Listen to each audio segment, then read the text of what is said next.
mas magandang kaunti lang ang kaibigan mo. Ewan ko kung mag-a-agree ka. Mas kaunti ang kaibigan, mas kaunti ang drama, mas kaunti ang intriga. Kaya hindi mo masisisi ang mga taong kakaunti ang kaibigan o kaya iisa ang kaibigan. At least, iisa o kakaunti ang mga issues between them, mas less stress. Ika nga. Totoo naman, sa mga nagkakaedad naman talaga, mas nare-realize nila sa buhay, mas maigi na din na kakaunti ang mga kaklose mo.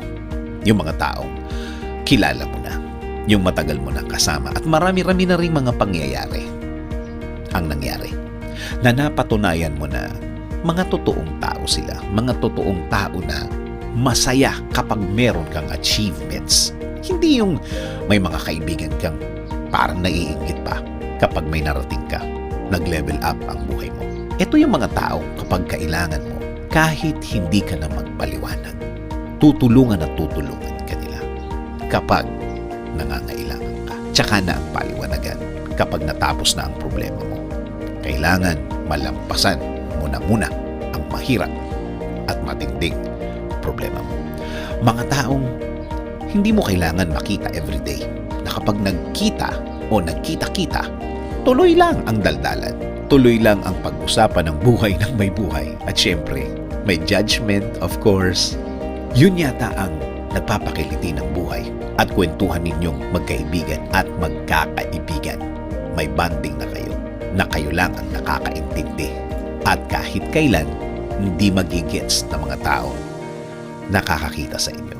Ang mga taong kahit pagalitan man ng mga asawa nila, dahil may kailangan ka, gagawa at gagawa ng paraan para lang makita o matulungan ka.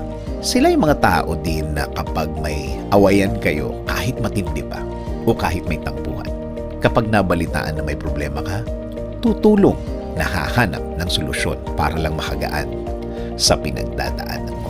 Wala mo nang pakialam kung galit sa isa't isa. Ang importante, makatulong.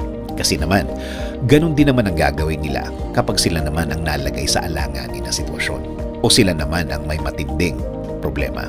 Siguro nga, kanya-kanya talaga yan. May mga taong gusto nakakaunti ang kaibigan. May mga taong maramihan. Basta tatandaan na ang mga kaibigan ay mga taong nagpapahalaga ng mga pinagsamahan. Ang mga kaibigan ay pamilyang pwede mong piliin. Wala sana magalit sa linyang yan. Totoo naman ang mga taong ito ay magiging close sa'yo.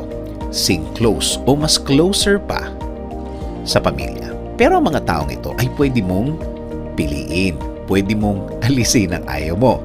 Isama lang sa listahan ng mga taong nagiging masaya kapag may nangyayari maganda sa'yo. Kapag may good news kang sinishare. Piliin ang mga taong may magandang reputasyon.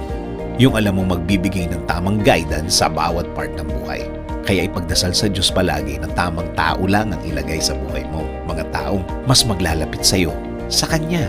Mga taong nagpapalakas ng faith at relationship mo sa Kanya. Sabi nga sa Proverbs 18:24, a man of many companions may come to ruin, but there is a friend who sticks closer than a brother.